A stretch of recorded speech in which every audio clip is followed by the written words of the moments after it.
Hello, all you beautiful souls. Thank you for joining me for another edition of Operation Tango Romeo, the Trauma Recovery Podcast for veterans, first responders, and their families. Today, I got a brother from another mother, a regimental brother on the show who did 20 years as a Patricia. He reached the dizzy heights of the rank of sergeant and then got out. And for the last 17 years, he's been a therapist, which is kind of interesting. We were just chatting a bit off air.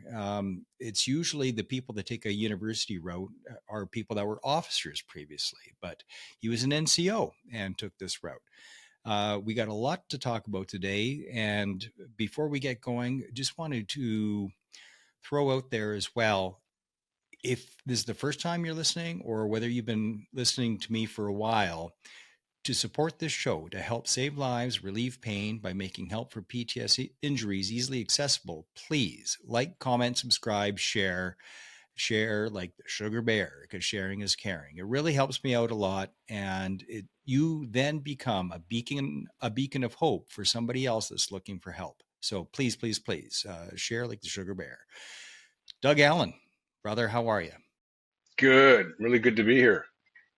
Well, glad we finally got it over the finish line. I used to do up to two a week of these things, but with building the house and everything else, I can't do it if I'm not doing the self care. So I can't stretch myself in numerous directions. So I just do it when I come across somebody that I'm like, hey, I got to get that one on the show.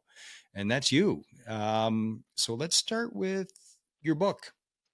Yeah, We'll work yourself backwards. What's the name of your book? What's it about? sounds good. So yeah, my book is named An Operator's Guide to the Nervous System, and it's the most comprehensive, easy to read manual for anybody with a nervous system, essentially. But it was written inspired by military and first responders, which I come from honestly. So I'm a son of a cop, which all sons of cops refer to themselves as piglets. So I'm a piglet and grew I up haven't heard around. that one. Yeah, it's funny because everybody's horrified when I say that, except for other kids of cops. They're like, "Oh yeah, that's what I am too. Right on." So yeah, so it's an affectionate term. My old man called me it, so I guess I'm allowed to use it. So, but I came, so I Well, it's like Dirty Patricia, right? Like it started as an exactly insult, and now right. pipes make shirts out of it. Oh, that's right. Exactly. Yeah, yeah, exactly. So. Uh, I need another shirt just for that one. But yeah, so I mean, I kind of grew up in service that way. You can imagine being raised by a cop, and also raised right around Cornwallis, so everybody around me was military. Like Oh, you had no hope. I had no hope. Everything was working against you. Yeah, it's like at 12 years old. What do you want to do? Infantry. Well, how about these other trades? Don't fool me. I know where I want to go. I'm the only person that said, no, no, don't you dare try to sway me. I'm going infantry. So I'm just going to translate for the audience. Cornwallis is where we used to do basic training. It's on the East Coast in the Annapolis Valley. Beautiful. That's where I hmm went. The coldest I've ever been in my life was Annapolis Royal at the Granville Range in mm, February. A know it well. brr, right to the Yes, bone. nice. Yeah, a It beautiful mountain face that nothing but no blockage from the wind whatsoever, right off the water. Nice. oh, so cold, so cold. You're probably having But a chill right now go through your body. oh yeah, I do. When did they shut down Cornwallis? I'm gonna 97? Does that sound right? It's a while Sounds ago. about rightish. Yeah, Yeah, I went through in '91. it's very sad for sure. Yeah, Yeah, beautiful part of the world. yeah. So, but that's kind of where I got my start from. Yeah. And so the book is really a combination of what you said. It's 20 years of and well, it's even before that. It's before I even got in the military, but and then the 20 years in the military, and then 17 years of working clinically, really focusing on working with, originally currently serving members, but then with veterans and first responders.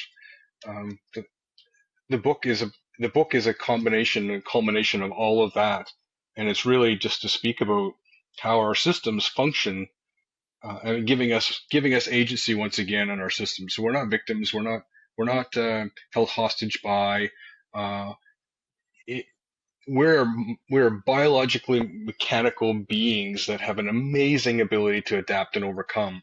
And I think the agency in our ability to do that has been taken away by the medical model that we're living with right now. And I see it every day with our brothers and sisters, and I'm like, when they feel beholden to the system that they're now dependent on for care, and I look at it and say, but we can do things differently. There are other ways of doing things. We can have agency in our nervous system. And I really took a lot of time, and I went to the US and I studied for years on how the nervous system functions. Get rid of all the psychology out of it, start getting into the Hmm. physiology, and then start reframing what the psychology is, behind it or So from it. let's just dip in there. So, and again, for the people that haven't heard me, if this is your first time tuning in, let's jump on this. It's a perfect little segue. Do you agree that PTSD should probably be renamed post traumatic stress injury? Do you believe that it's a neurological 100%. injury? 100%. Okay. It's a nervous So system. It's a nervous system injury. Yes. my audience has heard me describe it many times of what it is. I call it brain damage. I just make it simple that way. How would you describe it? Yeah. It's an injury of the nervous system itself. So it's out of calibration. So I've developed what's called nervous system recalibration, and I talk about it in great detail in the book. Nervous system recalibration is our ability to navigate and adjust our nervous system according to the environment. Critically important when on operations, but also critically important when we're home, being mom or dad, sister or brother. We have the ability to do it. It's all there. The problem is that we use our cognition as our main focus to navigate everything, when the reality is, and this comes back to the physiology of how our mechanics work, it's not in our head, it's our body. And as soon as our body starts to react to stress, and stress, uh, as asking, it needs something to be, sorry, something needs to be overcome, and that's the purpose of the nervous system. That's it. The whole purpose is to be able to overcome anything that's activating so that we can go back to rest, recovery, and repair. And so as soon as that is activated, we only have so much energy in our body. And I'm not talking about woo energy from the stars or anything like that. I'm talking about glucosamine production, the amount of energy that your body holds to be able to perform all of its functions. It only has so much. Really, it's about how much you can eat and digest and all those things. As soon as we undergo stress, energy then gets reallocated to the body to address the stress, called allostasis. And so what happens, this is our superpower. I talk about this in the book. Our superpower is our great ability to think. We have this amazing ability to look deep into the past. We can look at the present. We can look at the future. We can hodgepodge theories and everything else. We have this incredible capacity. And so our superpower is this great thing, great cognition. But the problem is that our energy is directed by our nervous system. So as soon as you become activated, the energy gets reallocated from our superpower, our cognitive thinking, down into our body's response in order to defend itself from whatever it is that it's trying to overcome. This is why when you become activated, it's harder to think clearly. It's harder to remember names. It's harder to remember dates, locations, and all of these things. And we know this because what's really interesting too is we know that the nervous system isn't isn't dedicated to any one thing. It really doesn't know anything of its for itself. So all it knows is it has to overcome. And as soon as I become activated talking to you about something, about a story that happened 10 years ago, I become activated. Then as I'm trying to say, yeah, Mark, and then it was, what was his name?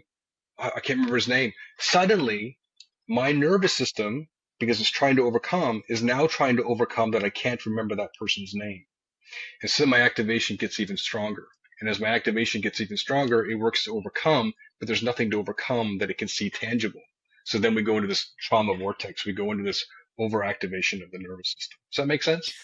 I want to throw out a couple of things at you. See, it's sort of a agree disagree uh, idea. So Dr. Jody Carrington, I've had her on, and I'm not 100% sure that I agree with her, but I probably do. She says that PTSD has, for it to be clinically diagnosed, it has to be encoded in terror. Agree or disagree?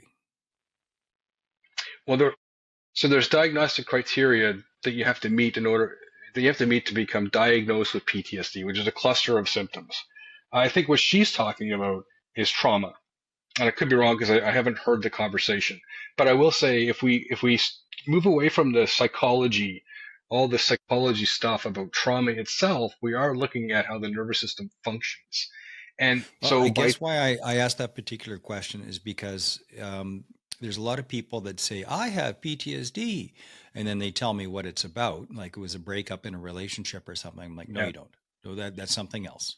right. So, and I would agree with you there, not in those particular, I can't talk about every particular case, but what I can say is that the formal diagnosis of post-traumatic stress disorder has a criteria, a set number of features to it. I guess like, uh, has to be, uh, lack of sleep. Um, oh, I just lost the criteria there. I have to make sure you edit this one out for sure. Uh, there's a cluster of criteria that you have to have in order to get the diagnosis of PTSD. If you don't have those, like a recurring images, reliving the experience, those kinds of things. But if you don't have them, you don't actually meet criteria. Then this is where they talk about generalized anxiety disorder. All of those things are still ultimately talking about the nervous system function. The nervous system, as I call it, is out of calibration. It's not operating appropriate for the current environment. So it's out of whack. And so when she talks about terror, I would say that what she's saying about terror is that um, when you're under terror, you're not able to use your cognitive abilities. You're not able to use reason. You're not able to cognitively think your way out of things.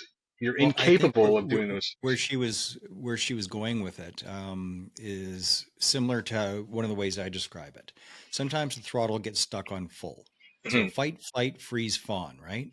mhm. And in the infantry, with our training, I always refer to the uh, ambush training, right? If you have a problem, kill it, and if we have any other response other than kill it doesn't work and you're off course. Like you can't be a soldier. Sorry. Fight, flight, freeze, fawn. We only have fight as an option. And the training makes sure that that is your response. If bullets start hailing in, you fight. You don't freeze, you don't fawn, you fight.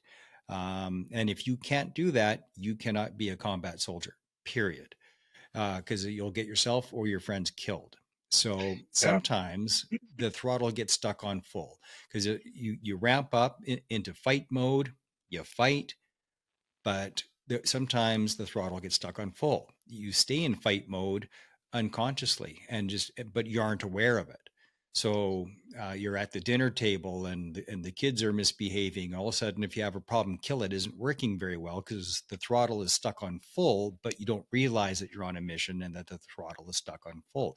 You don't realize that your nervous system is looking at an everyday normal experience as if it's life or death when it's not because the throttle is stuck on full.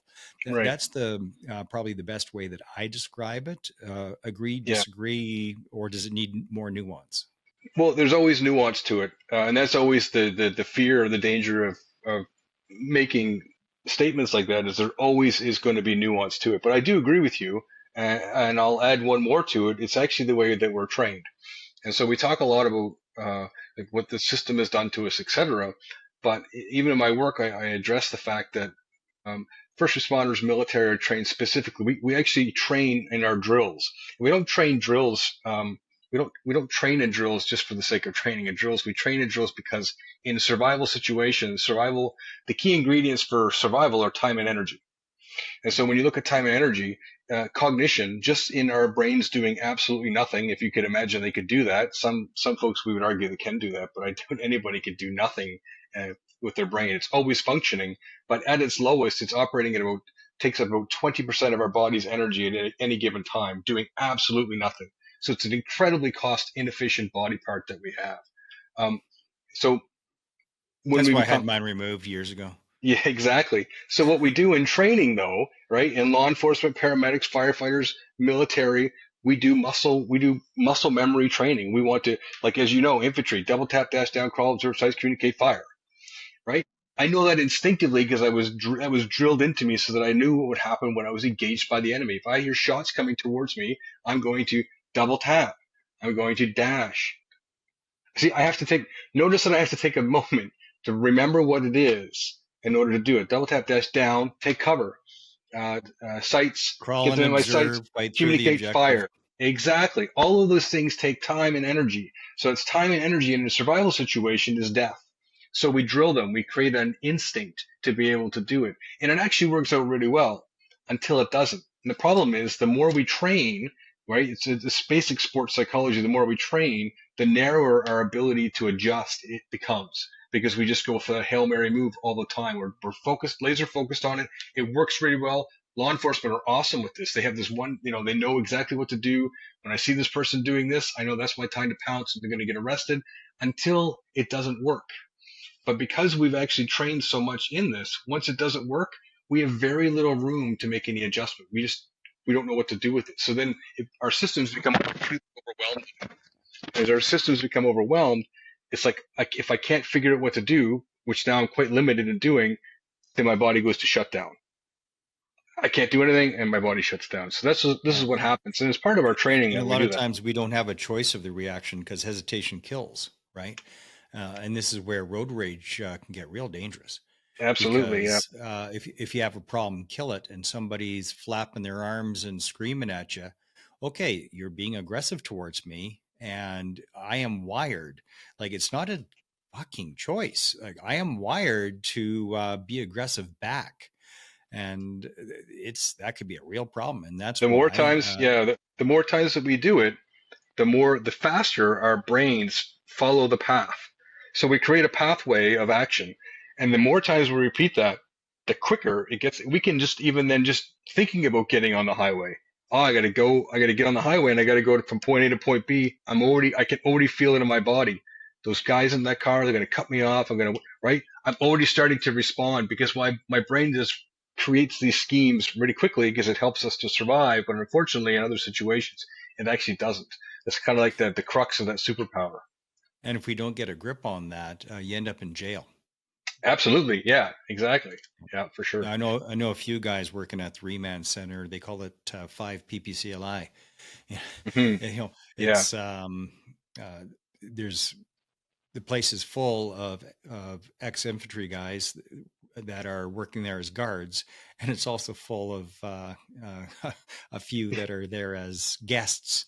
exactly. Yeah, for sure. So, and that's the other part of it too. Like oftentimes when you look at operator worlds, um, people go there because they're really good at being self-sufficient, taking the leadership role, um, uh, when in doubt, move forward, push forward.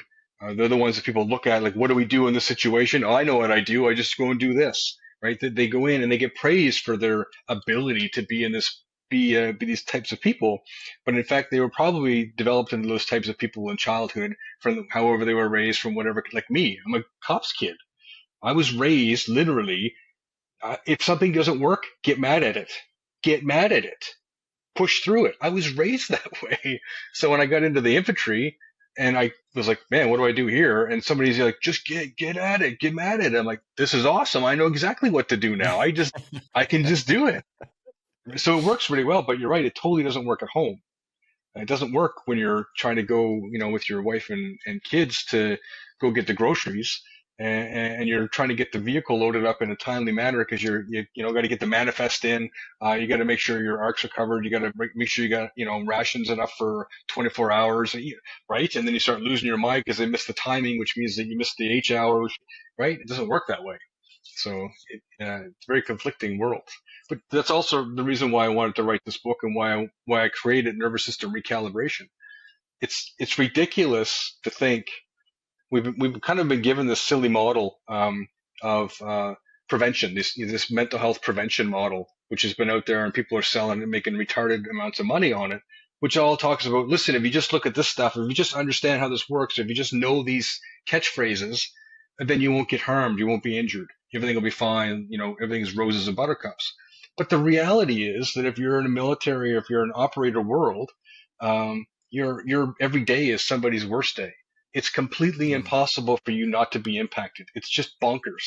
So you Well, I can't go agree to. with that. At the same time, there's groups like BOSS, before operational stress, Mhm, and having the education to understand a few things like what CISD is, critical incident stress debriefing, mhm, and getting on things early and being able to recognize, okay, what was a holy shit situation that I should probably decompress over. And sometimes the symptoms don't show up for 3 to 6 months. So when that happens, being able to recognize those symptoms because of the previous training are all good. If you don't have that, then you don't know what you're looking at, and then you don't seek help. And just like a broken arm, it's best to get it in a cast as quickly as possible. If you don't, it could be a problem. For myself, I went 23 years without being diagnosed because I didn't have any of that training or understanding. But now I can look at somebody and go, oh fuck, come here, buddy. We got to chat. I know you're not aware of it, but this is what's going on with you, and this is what you need to do to sort it. You need help. I yeah, don't need help. You fucking need help. exactly. And yes, you do. And I think this is where, so this is, you're right. Remember we talked about nuance before. This is where that nuance comes in. It's actually Yeah. not prevention because you're not going to prevent being impacted. What I'm talking about is preparation. So even with the boss, I'm Mm. familiar with the boss program and other programs as well. It's talking about prepare. So there's either I have been impacted already, so I have a framework to be able to look at it, or I haven't been impacted yet, but I've got the tools to recognize or to become aware that these are the things that I may be confronted with, and they're going to be challenges on me. So switching from a prevention model, which is like, oh, just do these things, to a preventative model, or I mean, sort to a um, preparation model means you are going to be impacted. These are the ways that you're going to notice things and start preparing yourself. Here are the things you can do now in preparation for then. And then, even though you may be impacted, you may be less impacted, or your recovery will be much quicker. Do you agree that it's important to get on it early as possible, though? 100%. The problem Yeah. that, and we go back to the training system that I talked about before. The training system, if you think about the investment is I'm going to invest, the organization is going to invest a ton of money. I mean, we've got millions of dollars backed into us. Like I'm going to pour millions of dollars into every soldier so that they can perform. And if we want them to perform, we want to have longevity. We want to make sure that we train them in a way that is going to best protect themselves and the people around them. Period. So that's the investment. There is no investment in terms of survival in the actual operations in rest, recovery, and repair. So nobody really thought about, well, how do we actually get them to step down? How do we actually get them to take the uniform off? How do we get them to recover?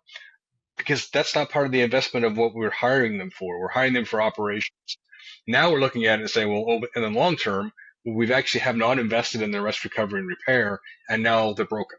Now they're coming back and they're not able to function. So in fact, we've used them, but we can't actually then recover them. So it's not sustainable. And this is where we have to do the work. We have to be able to work in how do we actively work in a high stress situation.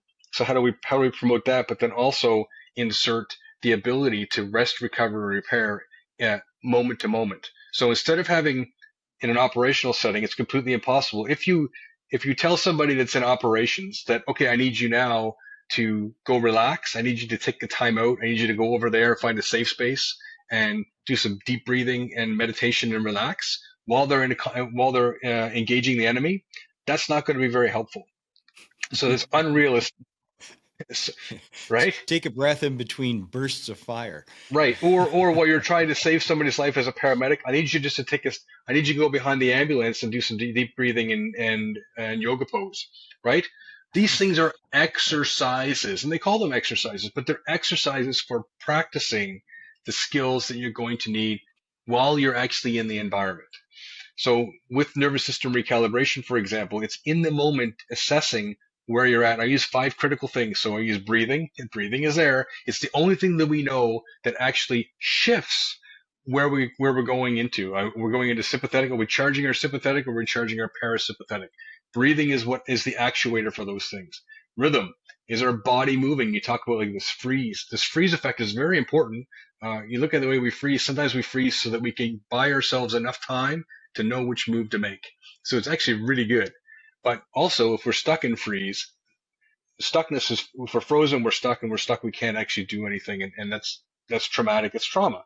So we want to be able to ensure that we can actually get rhythm in our body. How can we move? How can we shift? Even if it's just to feel our body breathe, if it's to feel our weight shift from side to side, those different things.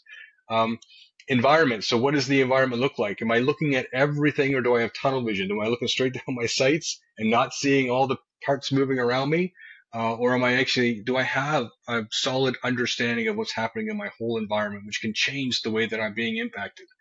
And social engagement, you know, just as well as I have, it's pretty amazing, right? Social engagement can change the outlook of anything. I can look over there and say, holy shit, do you see that? And you look over there and you see the same thing I see, and you look at me and go, yeah, what? As soon as that happens, my body actually shifts from what's called a ventral vagal system, which is a social engagement ability to do things, to a dorsal vagal, which means like I can't even trust the person I'm with. I can't trust anybody, and I can't trust anything. So the only thing I know how to do is hunker down and just hope to survive. Social Okay, engagement is I'm gonna critical. do I'm gonna do an agree or disagree here, Yeah, because I am picking up what you're laying down. Um, I often say that post traumatic stress injury is an injury of disconnection. It disconnects you from who you were, who you want to be, from relationships, as you just described there. Um, disconnects you from feelings, from feelings of joy, from being in the present, from being able to enjoy the things that you once enjoyed.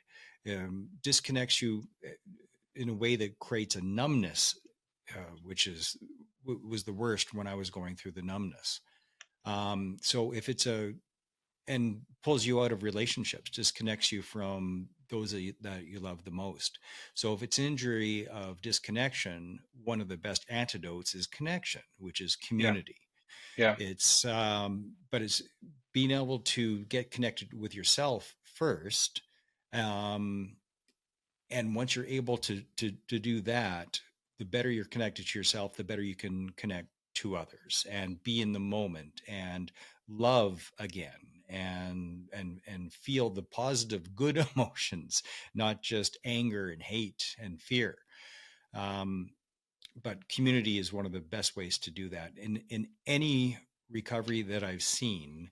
The peer support portion of it done correctly, where you feel accepted, where you feel not judged, where you feel like you are a part of something and your voice matters and you are welcome, that is the most powerful part of healing that I see. And the most painful part of injury is isolation that I've seen. yeah, yeah, for sure. um, Agree or disagree with everything I just threw out there. I agree, and again with nuance too. So what's really interesting Mm, with that is, I often say when you look at, if we look at post-traumatic stress disorder as it's described, what's interesting is that it's the post-trauma that can actually indicate whether it's going to be traumatizing or not, whether it's going to be a long-lasting condition. So I'll give you an example. You're driving down the street, you and all your buddies from high school are going to go see that concert, go see your band that you used to listen to when you were in high school, which is they're probably in wheelchairs now and all that stuff. But anyway, you're going to go see their concert, and you got their tunes playing on the cassette tape that you plugged into your car, and you decide to pass the truck, so you can make it there faster. Everything's good to go. And all of a sudden you slip on black ice, and all of a sudden the car starts swerving and does all kinds of weird and funky shit. And then all of a sudden it lands magically safely in a snowbank. And just whoosh, planned it nah, right? exactly how I Exactly. planned. And then you look around, and you look around, and what do? You look around, you start to reorientate. I need to orientate to my surroundings. I need to know where I am. Then I need to know who's with me, right? And here's where it shifts. In this situation, you look around and all your buddies go, "What the hell was that?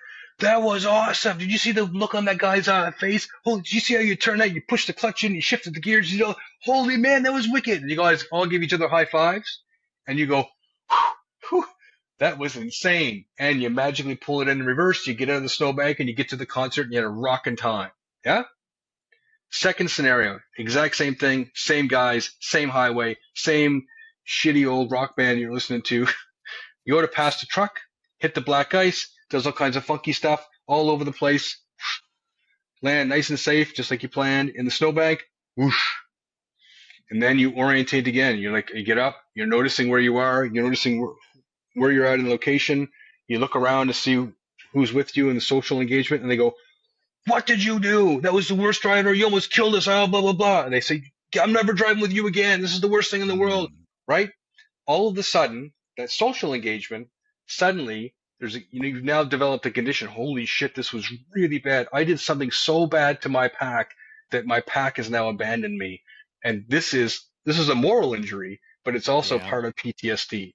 So this is where the social engagement is critical. It's because oftentimes when it comes to operators, it's a moral injury component, which is a little bit different than PTSD itself. We see it quite often, and there's tons of research that says um, many people have completed the PTSD recovery regimen, whatever they were on, and they've actually reported that they're actually doing quite well in their PTSD symptoms. But for some reason, they're not able to get over much else. For some reason, they're still not able to get back into life. And the reason why Shame. typically is, yeah, and that's moral injury. Moral injury looks a lot Yep. different. And you're absolutely right. Here's what I always say about moral injury. If you want to be able to work in moral injury, you have to be able to stand naked in front of your peers and not get judged. There's a couple of different versions of moral injury. Probably the nastiest one that I'm aware of, and this is also a agree disagree statement, is sanctuary trauma, which is a form of moral injury. So, again, for the audience, sanctuary trauma is where the people that you're supposed to count on, let's say it's your unit. So the traumatic thing happened with your unit, just like you're describing with the car. And instead of the unit having your back, they shit all over you and tell you that you're just the worst. That's a form of it. But the worst that I know of is when you finally ask somebody for help, and instead of getting help, you get a kick in the balls. Um, that is sanctuary trauma, which is a form of moral injury, and is I've seen that do more damage Mm-hmm. and be more difficult to recalibrate and to heal from than anything else. Agree or disagree? Yeah, I would definitely agree. And I saw a lot of that when I first started working in mental health when I was still in the battalion. And that's what I came across. Often what I noticed too were the people that were causing the injury were those that didn't get help themselves. I didn't get the help I needed. And now that you've come towards me, my response is what I got because I don't know anything different. And so they actually end up Well, harming the other person. and this is where we see the toxic leadership, and Yeah, for it's sure. the unhealed toxic leaders that cause more fucking damage than I know. Like I was in Croatia in '94, so a couple of years ago, right? But we bring up a couple of stories about a couple of toxic leaders, and I see people get um, white knuckled and red faced to this day from 1994. Hmm. Yeah, You know, toxic leadership, when there's moral injury involved, where the people that are supposed to have your back are the ones causing you the trouble. That tour that I was on, the summer tour in '94, was freaking famous for the low morale. Like it was brutal. I did not mind the bombs and the bullets. I didn't mind that at all. You know, that was kind of the fun part. It's like, hey, we're getting freaking shot at. Ting, ting, bullets bouncing off the carrier. Like, yeah, it was a bit nerve wracking. It's like, I wonder if they're going to figure out that a 50 cal will whistle right through this. But they didn't. And it was just ting, ting, a little bit of harassing fire, and occasionally would pop over my head when I was on OP. Uh, I like that. You know, like, okay, this is what I signed up for. so I That bit of signed up for it. Yeah, adventure. exactly. Yeah, Yeah, like this is the good part.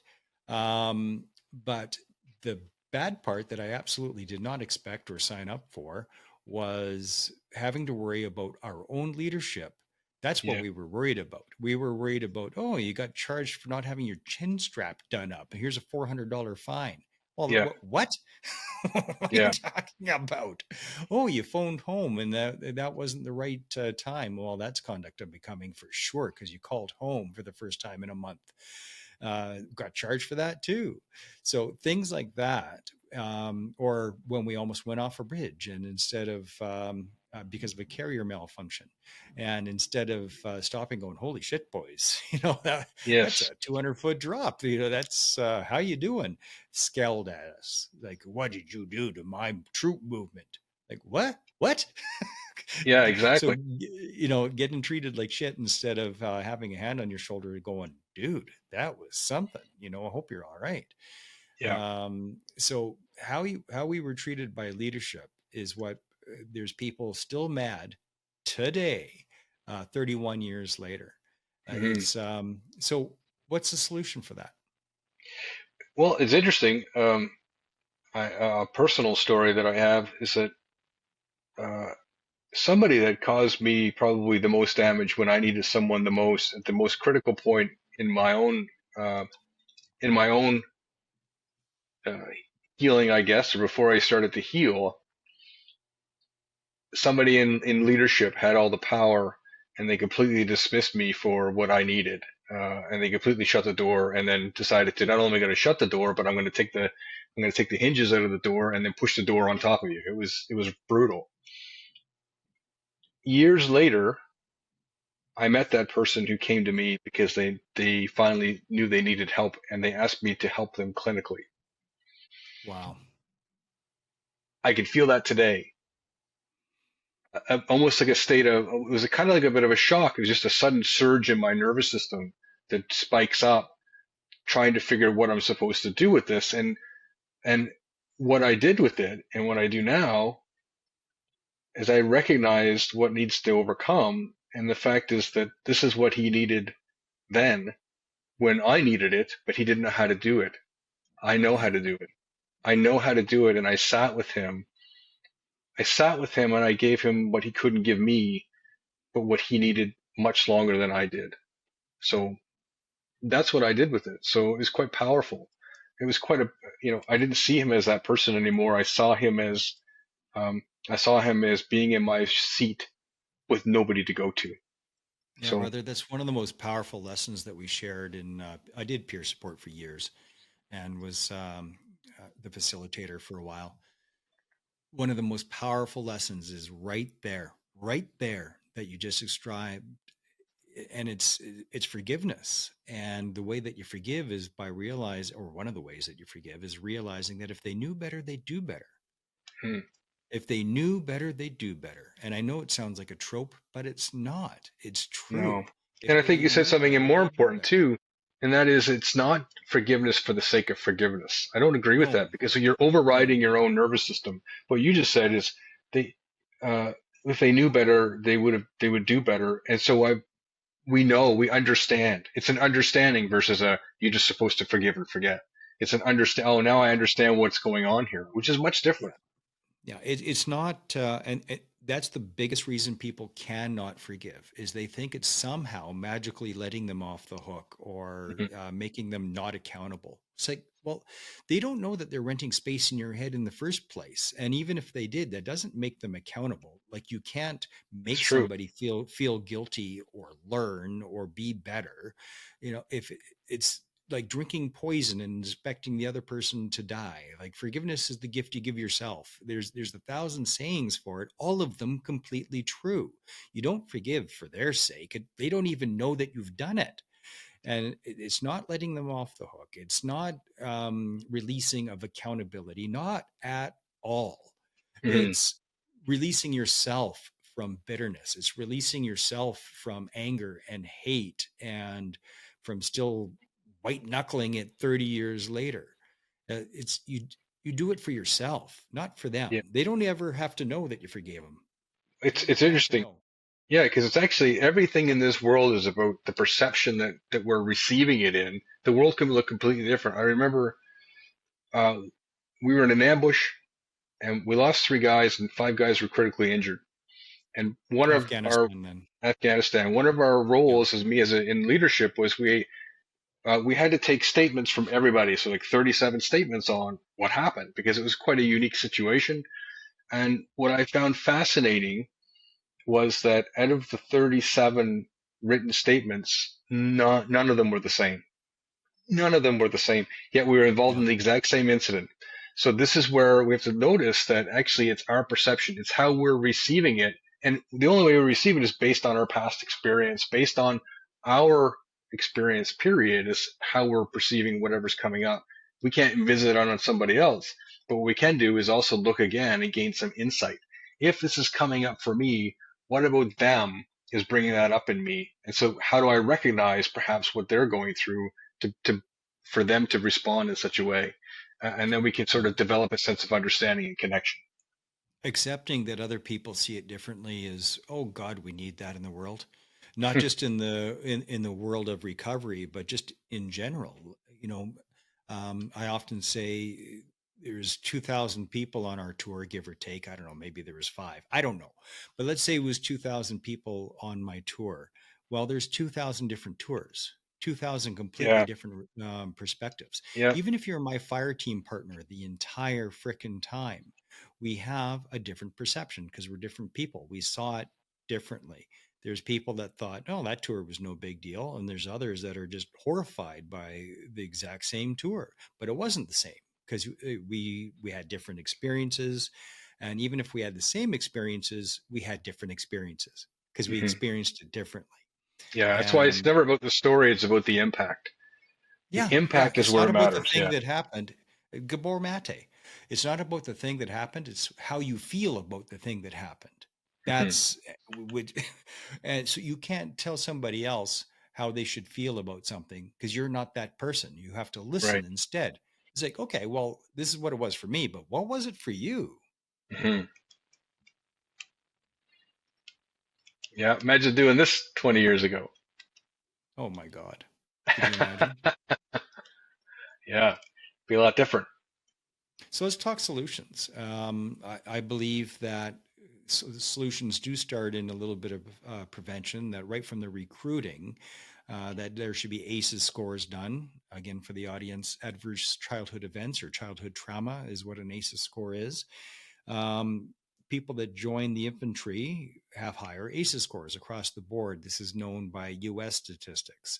And then those that go on for the high speed, low drag courses in the infantry, like sniper or recce or whatever, typically have higher ACEs scores. And those that go to special forces have the dizzy heights of ACEs scores on the whole, on the average. So, right from the beginning, pulling ACEs scores in the recruiting process, not to filter people out necessarily, but to start treating them early. And then keeping an eye on that going forward, and having critical incident stress debriefings and having ongoing education. And when instead of just pushing on and soldiering on with after action, how about we take people out on the side and let them recalibrate, and so that you can keep them in the military for a full and healthy career instead of having Mm. to pop out after Yeah. 4.5 years like I did. I didn't Well, have a choice. I that's couldn't what I stay. want. That's what I want to be able to do. So this is what I'm talking about with my nervous system recalibration. It's an actual technique, and the technique is designed for you not to have to step aside and do it, but actually be able to functionally do it while in operations, functionally do it while you're actually in the job, so that you're getting essentially a microdose of activation with parasympathetic activation. So you're continuously lubricating your system. Whereas instead of just staying on, because it's easier to stay on, right? It's just the way I'm going to operate because then I'm always ready. We're exhausted. We can't actually do that. Our system is not designed to function that way. And we go into sort of this, we have an inability then to exercise our parasympathetic state. It's just, we don't have the strength that the organ system that uh, pumps the parasympathetic isn't as strong because it hasn't been exercised. So if we did this, I agree with the ACEs for sure. And I agree with what you talked about. All the studies do, all the research does show that we come from a background where through of adversity, of challenges already, and that makes us quite good at doing these types of jobs because we're kind of built like we have the action process to do it. But I also think in training we need to actually insert the nervous system recalibration training so that they can stay cognitively functioning, uh, uh, actionally available so they can react quickly, but then they also can practice and move right into rest recovery and repair Well, parasympathetic how? once I've Is completed it that. is it well known at all? Like, is this something that just you have cooked up, or is this something that you've discovered and you're trying to spread the word? Yeah, yeah, cooked it up. It's good.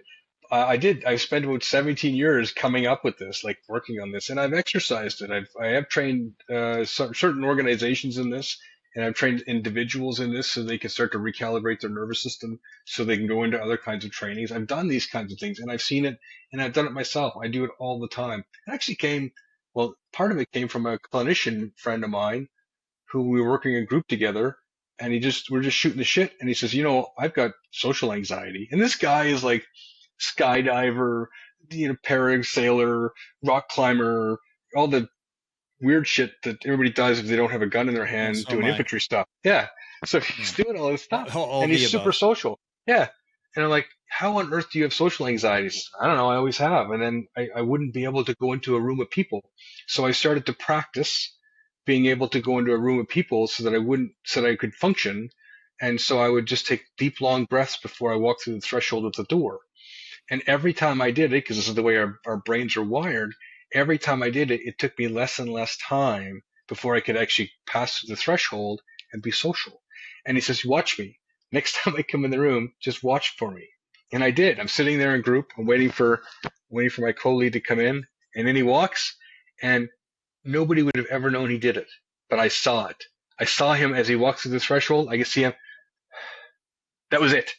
It was like one solid fluid motion, because he had trained his body for so long that it already knows what it's doing. It's already anticipated. Just like we talked about road rage. If I just think about going on the highway, I start to get road rage because we've trained it to do so. We've just, over time, it starts to develop that way. We have the ability through plasticity to actually retrain ourselves to be able to do that on the other side as well. And nervous system recalibration actually enables it mechanically puts us in that spot to continuously do it moment to moment. So So you're do you have always like training it. do you have a certification a certification process of some sort? And if so, is it just clinicians that can learn it, or can anybody No, learn it? I've been teaching this. I've been teaching it to some organizations, but I've also been doing it in clinical work. So I run clinical group programs, and so in the clinical group program, I will bring it into the room, and I'm like, listen, let's just do this, and I show them how their nervous system works in real time experience, and then I show them how they can change it in real time experience.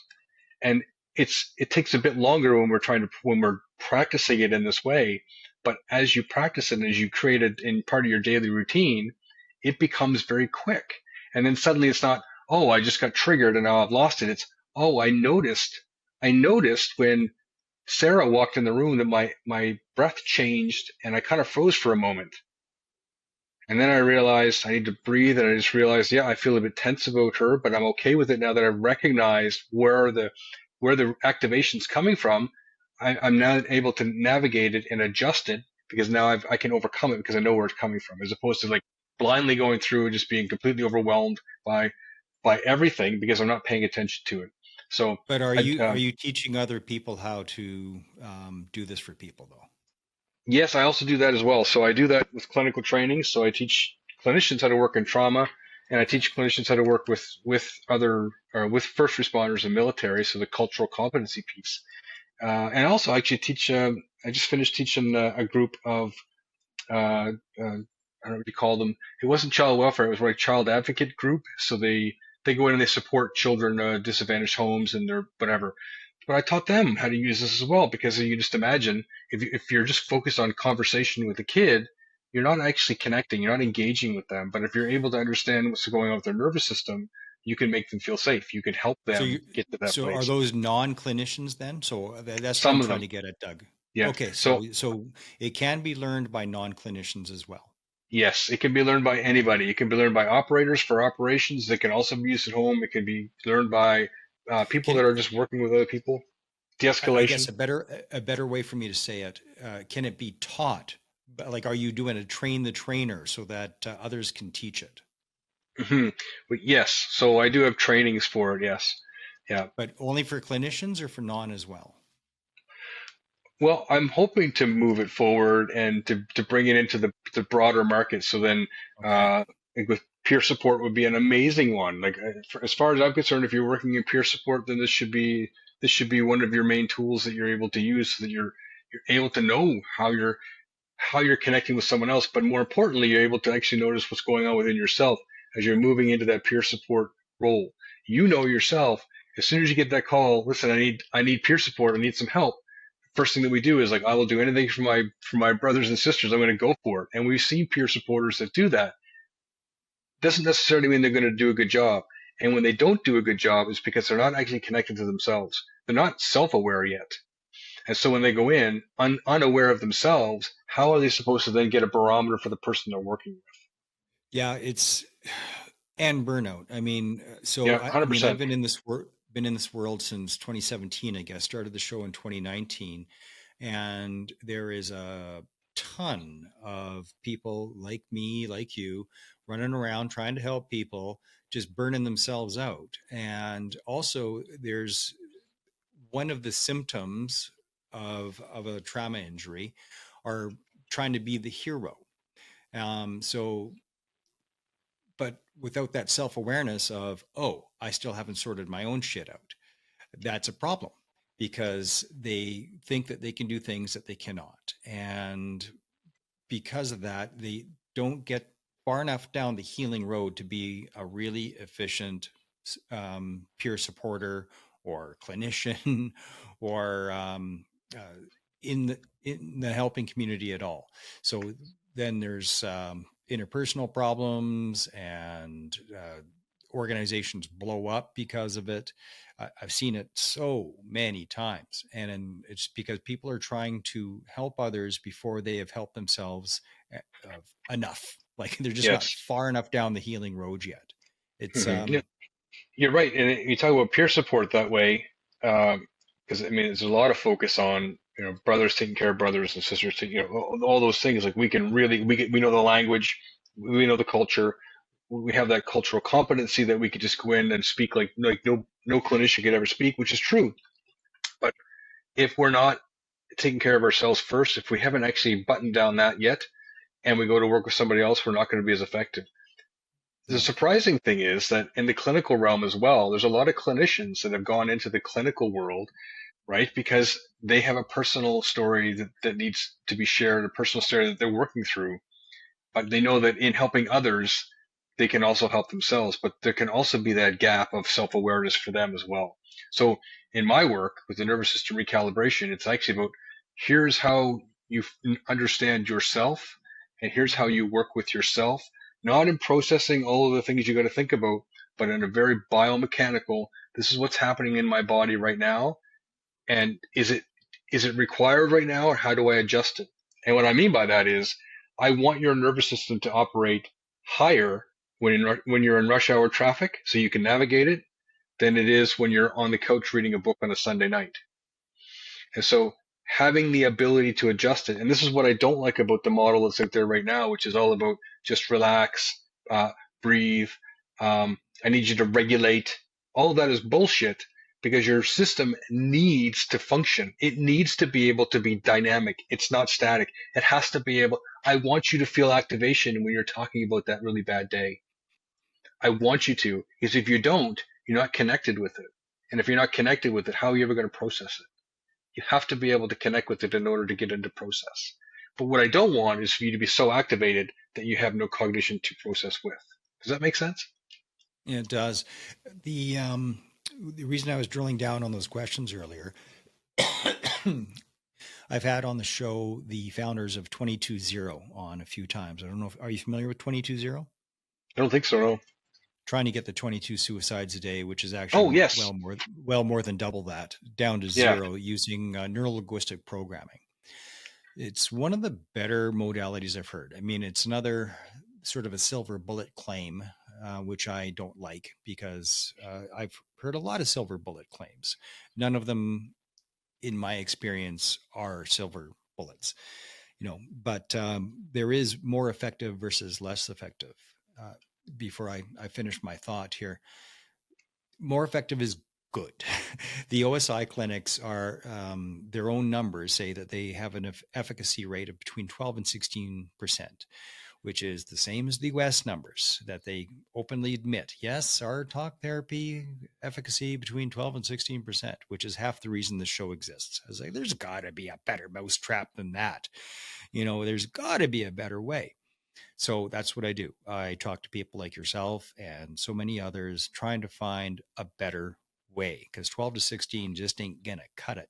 But the 22-0, what they do is they have train the trainer, train the trainer kind of network. So the master trainers get a whole bunch of people like me. And yes, I went through it and I got my little certification over 3 days, 5 days, whatever it was. And then I can use 22-0 on others. Turns out I don't like being a practitioner. I like doing what I'm doing here. I like the show, going and talking with people and bringing the resources to the show, but I don't like being a practitioner, so I don't do it. But it works. A close family member was suffering from anxiety just last week. And so I pulled out the sheets and I did the protocols, and son of a gun, it worked. Went from debilitating anxiety to very, very manageable anxiety. No, so silver bullet? Nope, but it worked. And I'm not a clinician.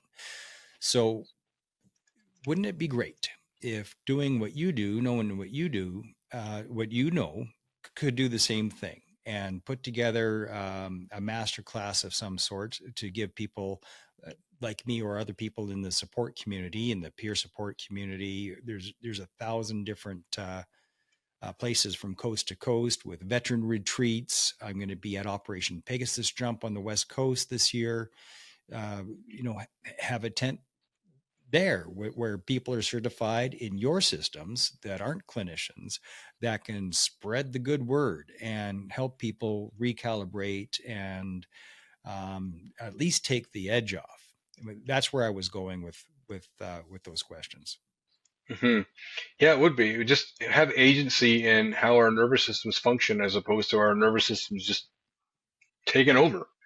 We actually do have that capability. And I just want to double back down on something you had mentioned, talked about called the efficacy rate and the talk therapy style.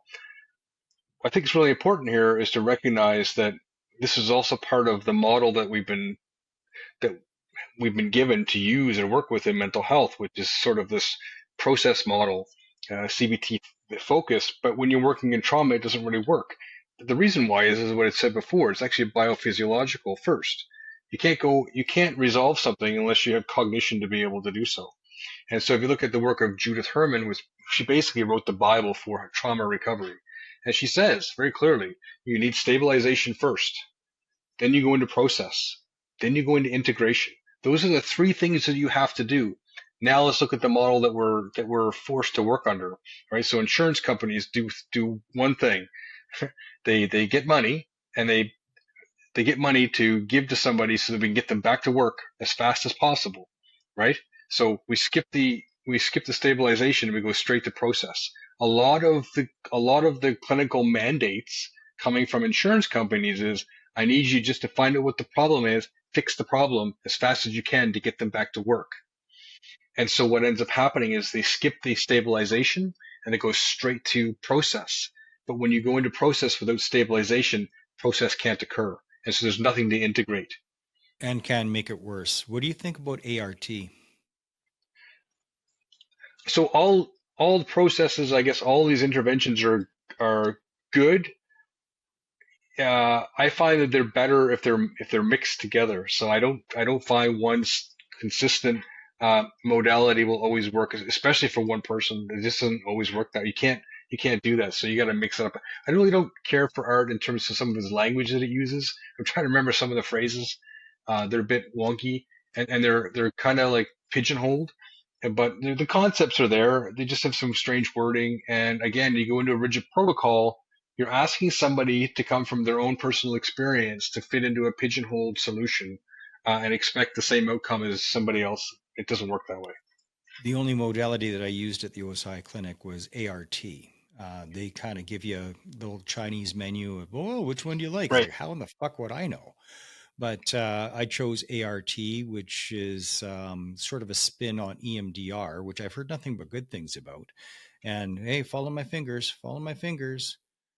with your eyeballs, but it made everything so much worse. And I Mm, was held in the worst issues that I had. I was held in those moments for hours, and all symptoms got wildly worse. It yeah. damn near wrecked my marriage. This is what I And do when I teach clinicians, though. I teach them you don't go into process. You don't start talking about what they need to work on until you know there's a safe space to go to. So, yeah, and what I mean by safe space is, are you able to work with their nervous system so they can feel safe enough to be with you in relationship? If you don't go to that place first and you go to the hard stuff, how do you know how to get them out of it? How do you know where to go? You haven't actually tried it yet. So yeah, this is the other part of it, just going straight into process here. You're missing the whole piece that they need in order to be able to recover. well, it's Mm, carpenter of the tools a lot of times. When I sometimes hesitate, and I'm a little bit cautious when I throw out the stats of 12 to 16% for efficacy rate with talk therapy, because I don't want to discourage it. But I don't know, use Google reviews or something like go on reference, be referred, because is it the carpenter or the tools? I I think it's the Again, carpenter. and if you, yeah, you're right. You're right. And so when you go back to this, the percentage efficacy rate you're talking about, focusing on the process component of it, I absolutely agree with you. And I also agree that the processing tools, CBT or other interventions in that vein, they're good. They're good, but if they're not set up right, if you haven't done the legwork in order for it to be effective, it's not going to be effective. I can't, I can't be curious and wonder what the rose smells like when I'm trying to fight off a saber-toothed tiger. I need to resolve the saber-toothed tiger so that I can be curious and go, okay, now let's talk about this rose. I wonder what that smells like.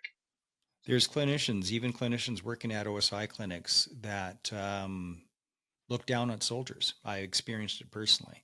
They think that infantry soldiers have toxic masculinity. It's like, no, that's just masculinity. Like, that's what we are in order to do our Mm, job. yeah. And knowing that you have somebody looking down their nose at you, um, and just thinking that you're just wrong, you shouldn't even exist, and that's your clinician. That's not a healthy relationship. No, it'd be very, how are you supposed to ever establish a relationship or feel comfortable being able how are you supposed to be able to feel comfortable to be vulnerable with somebody that has an expectation of how you should be, and then you have to bend to that mold if you're going to then receive help from them. Yeah, yeah. It's carpenter of the tools. Mm-hmm. There's not a lot of guys like you. A good friend of mine, Richard Pekachik Vaca. He was a corporal in the engineers, and now he's a therapist. Um, Having people that served turning into therapists, I think, is so valuable, but it's also so rare, so very rare. But so valuable, because there are those who don't want to talk to anybody, but like, because they just like, well, you can't possibly understand. And that's true, you can't. If you haven't been in a war, you can't understand war. You can't. There was on Joe Rogan, there was Doug Murray and what's his nuts, and another dude, and Doug Murray went on a rant that everybody mocked after, where he's like, you haven't even been? You haven't even been there? How could you possibly have an opinion and be speaking of it so much if you haven't even been? And people were mocking him. But I think Doug Murray was right. If you haven't been in a war, you are at a significant disadvantage. You can't understand it. You can't. You can't if you haven't been in one. Mm-hmm. You don't have to be in all of them, but you have to be in one and in the middle of it, not on the edge. You have to smell it and see it, and see the look in people's eyes that that people who haven't seen war don't have.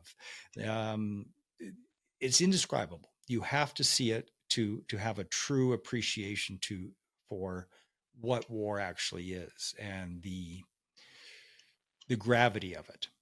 Otherwise, you're just reading it out of a book and you can't possibly get it. Do you agree with that?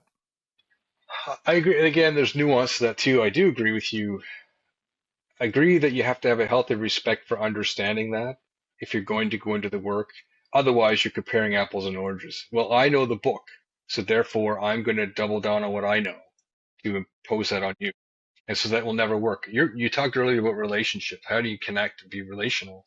This is part of it. Like you can have clinicians that have never experienced war. They don't know what an ATV is. They don't know what a 25 millimeter is. You can have them, but if their focus is on content, so if their focus is, yeah, well, you know this stuff, but I know this stuff, you're never going to be in relationship. They're never going to work. But if they can work in relationship, they don't need to know what a 25 millimeter is. They just have to recognize that it has an impact.